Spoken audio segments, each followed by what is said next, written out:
Okay, by the way, don't forget tomorrow night's Rosh Chodesh. So tonight is the last mincha tachnun for a month.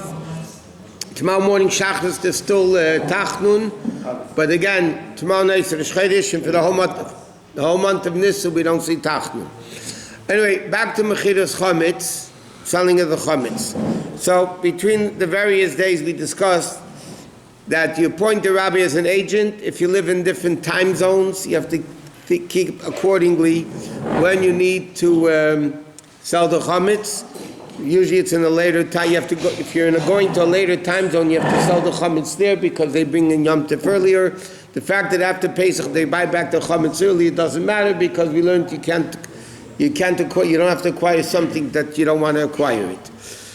We also started discussing the various forms of acquisitions that the rabbi does with the guy, that he should actually be kind of chametz. So we learned that he basically gives a down payment, and according to Alter Rebbe, just having the rest of a loan with the guy doesn't work. So therefore, you need to have a Jew in the middle, what's called an Od of Kablan. Od of Kablan means a guarantor that not like a normal guarantor. You first go to the borrower, and if he doesn't have money, then you go to the guarantor. Or if Kabbalah means you can go straight to the guarantor. So basically, after the guy gives the down payment for the rest of the money, the guy's out of the picture. It's now between that Jew and the rabbi to make sure that if the guy decides to buy the chametz, he's going to have to pay back, pay for all the chametz that the guy is borrowing on. We also learned another way of the guy acquiring it is with, we'll get to the maftech in a minute. Kinyan agav karka. We learned that how do you acquire tangible items? You have to either pick it up or pull it. You can't just buy it with money. So part of it is good with money, but the guy also rents all the places that the chametz is on. And because the guy rents all the places that the chametz is on, rental is halachically a temporary buying. So then the guy owns the land, and that you can acquire with money. So then the guy acquires the land, and through that he acquires all the chametz that's on the land that the guy is renting from the Jew. So basically the guy gives a down payment for the rent, the guy gives a down payment for the chametz, the rest is the order of Kabbalah responsible for everything else. That's one kinyan they make. Another kinyan they make with the guy is what's called kinyan sudar. Like you do when you make a kinyan by a chosin, you make a kinyan from the chosin or whatever it is. So by the guy giving me a handkerchief, then I am giving him, it's called chalipin, basically an exchange. He's giving me the handkerchief, and I'm giving him all the chametz, which is another form of acquisition that the guy actually acquires the chametz. Another thing you do, there's actually a document, a shtar mechira, that has, the rabbi's name and address, and all the possible things that the rabbi is selling, and all those people that he's an agent for. That's in separate papers, but this document says, that the rabbi is selling the chametz for all these people, and the rabbi signs the paper. And basically, it says in the document, the rabbi is selling all the chametz to the guy that he's responsible to sell for. And by giving out, it's another way of being koina. You acquire things with a document. Then you also give a key. The rabbi gives a key to the guy. These are all additional kinyanim just to make sure that it's actually 100% legal transaction, that the guy is buying with the chametz and the land, renting the land, and therefore there's no question that the guy actually owns the chametz. So you give a key to the rabbi gives a key to the guy, to his house, basically, and this is another way a guy, by giving over a key, it shows you're giving over ownership. Kinyan is you're giving over ownership. So when you give over a key, it's like I'm giving you ownership to my house. You can go in and take whatever you want. That's also then you do a handshake, all the various different kinyanim that you do by mechiras chametz.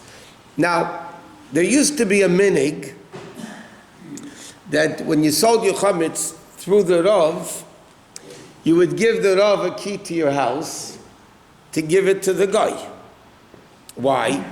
You're selling your chametz to the guy, like you're selling the chametz through me to the guy. how's the guy going to have accessibility to the chametz? He needs access to the chametz. So you give him the key to your house. So it used to be that all the other people would make over a spare key to the house and they give it to the kid. They didn't even label anything. And the guy would have, let's say, 100 keys, 1,000 keys, whatever it is. That whatever. But that was a form of acquisition. But there's a letter from the Rebbe, it's already printed in Agod and Beklokot Sichas, that already for many years, even the Yerei Shemayim don't give a key anymore for the kinyan to the guy. Obviously, the Rav gives over a key because that's part of the kinyan. But other people basically don't give over the key. Does he give you the key back after that? What? When you give him the key or something? When personally, yeah, he gives me back everything I gave him. Also the key?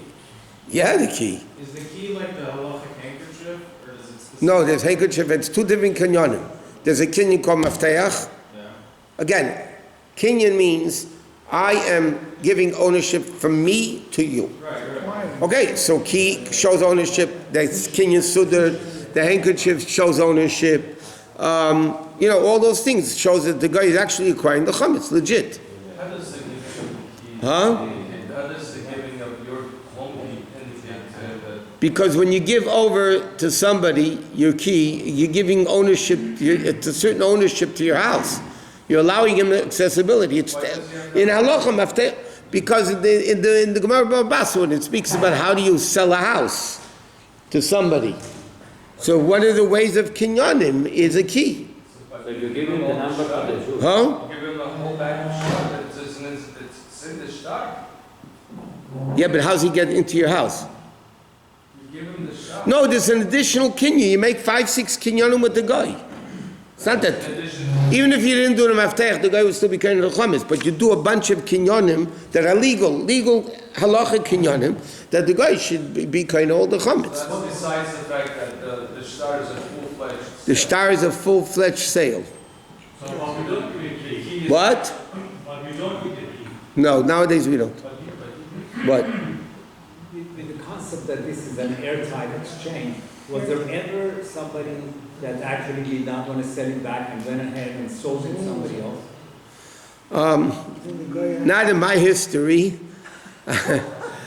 One of the first years they sold chametz in LA was one of the goyim from the yeshiva. Decided to come Huh? So, Mitzvah Yom Tov, I went to find him, and he wasn't there. And his wife told me he's in Fairfax High, at night school. So I ran to Fairfax High, and I made the principal crazy that I have to find this guy. He says, how do you know he's here? I said, his wife told me he's here. He looks at me and says, Rabbi, do you think these guys' wives know where they are? He said, like, what? What, are you crazy? Anyway, so there's a lot of dinim in this. I'll tell you interesting halachos with this. What happens, these are all mentioned in halacha. What happens, you sell chametz to the guy, and the guy dies in the middle of Pesach. He died. So what do? So you buy it back from his inheritors. There's din of, the Gemara says in Kedushin Dvar Torah, the goyim have nachla, goyim have inheritance. So if you don't buy it from the guy, you can buy it from his wife, or kids, whoever, But a few years ago when we were in the other place, also you couldn't find the goy. No. Herman. Since then I use Herman. Herman is. You can't track the guy's inheritors. So then there's a whole issue that you can assume that he wants to buy it back. That's much more complicated when they could start using the chametz. If you sell him the shul and you give him the numbers to the dog, is that considered like giving the key? To a certain extent, but not as a kinyan. That's his accessibility. Yeah. There's two things. Yeah, when you give a guy the key to your house, that's if you want, I'm selling you the chametz, you can come and take it. Yeah. For that, the code would be good. But if as a kinyan, You have to give him a key. You can't just come. You need the guarantee. Huh? When would someone have to guarantee it necessarily? What was the If the guy decides I'm buying the chametz. If the guy says I want to buy the chametz. He's buying it, but why would you need a guarantor? Who's paying for all the money for the chametz? The chametz is worth, let's say, $100,000. It's probably worth more. But let's say the chametz that I sell is worth $100,000, yeah? The guy gave me $100 down payment. Who's paying the other money? So he's in a loan. He has a loan for, let's say, a week. He has a loan, but we learned there's a Jewish guarantor that guarantees the money. So the Jewish guarantor now is responsible for all the money. Is it because you don't want to have the boy to be in the middle of you're separating more from the transaction that way? Yeah, whatever, but this is... If the Rebbe said you don't need to give your key, why does the Rebbe have to give his key? The Rebbe is giving as a king. The Rebbe was talking about people as accessibility to their houses. The Rebbe is not talking about the kinyan. The Rebbe is talking about... You're not selling the kelim, right? Huh? You're not selling the kelim in this shop. We just discussed this yesterday. We do sell the kelim. And you still don't have to table them. We still don't have to table them. We discussed this yesterday, the day before, I remember. But anyway, yesterday. How about who's a guarantor in your case? Huh? The last few years I took tzvi.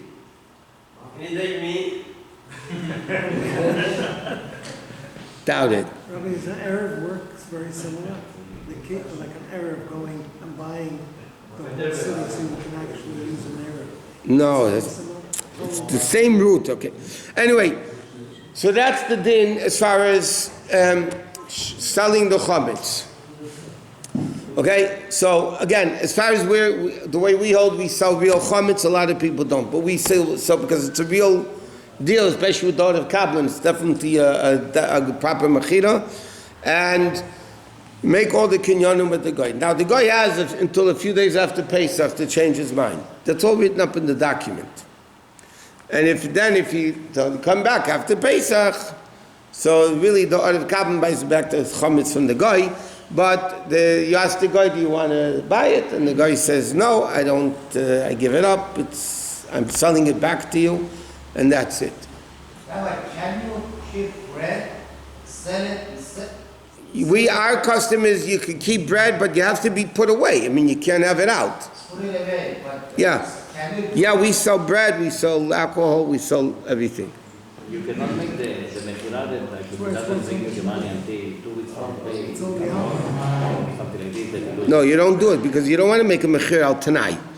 Because then mechir al tanai is automatically not a proper mechir. What? Shh. What? No. Once the chametz is sold, it's not yours anymore. So if you have a housekeeper, let's say after you sell the chametz, the chametz that you sold doesn't belong to you anymore. It doesn't belong to you anymore. You sold it to the guy. Now if you use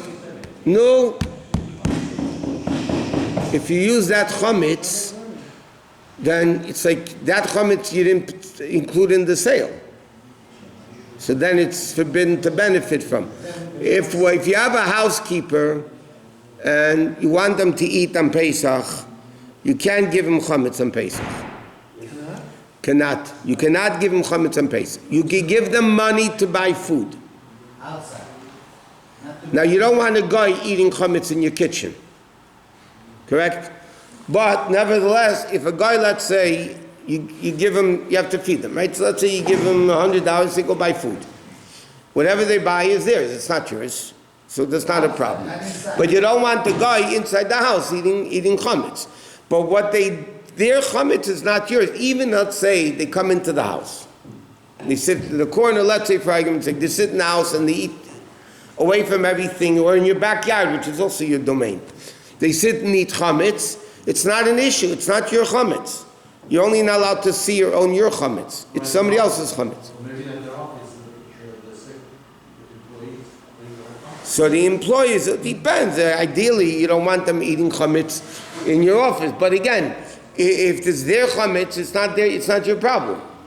You don't want them in your kitchen where there's all basic things eating chametz. But the guy who you sold the chametz to, theoretically, if he's your housekeeper, he would be able to take chametz, eat it outside or whatever?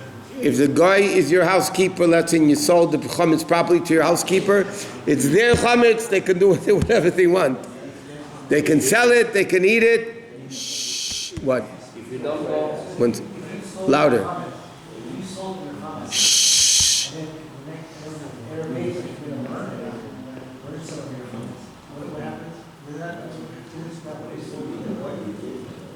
Okay, so this is another interesting question. No, this is a very good question. I'm going to paraphrase your question to make it more practical and also what you're talking about. Shh. Bedikas Chametz is the night before Erev Pesach. The Chametz is sold Erev Pesach. So now, when the night of Bedikas Chametz, this year is Tuesday night, right? Tuesday night, you have to do Bedikas Chametz. Now those rooms that you're putting away, selling to the guy, let's say you have closets, you're just closing them up and selling the chametz to the guy. Do you have to do bedikas chametz in that room?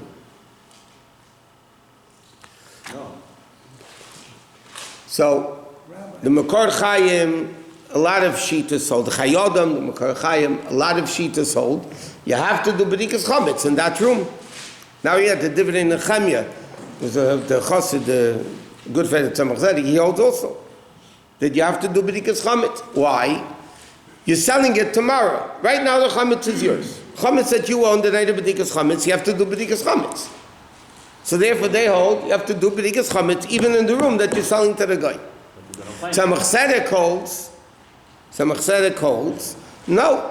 The lechatchila, the chiyuv of bedikas chametz is only on those rooms that you're going to be having during Pesach. Those rooms that you're going to be having during Pesach. So therefore, these rooms you're not going to have. Why did a chacham make bedikas chametz? You shouldn't find chametz during Pesach, right? But those rooms that you're planning not to have, so what's the big deal? You're not going to own it. How does Bedikas help in a room that's full of chametz? Well, no, they hold you have a chiyuv bedika. You have to search for crumbs and things that you're not going to sell. But you're gonna, the whole room is full. And ochanami. That's what the Tzemach Tzedek also says. It doesn't make sense to do bedikas chametz in a room full of chametz. But they hold you have a chiyuv of bedikas chametz. You have to do bedikas chametz in the room. You don't have to take out the stuff because you're going to be selling it. So you also nullify the... But Lebel, we don't. Yeah, but there's a whole issue when you Gerad, it's interesting. So if you want to get the mitzvah of tashbisu to burn your chametz, the chametz that the 10 pieces of bread, you should not have in mind to sell. Because if you sell it, how are you going to burn it?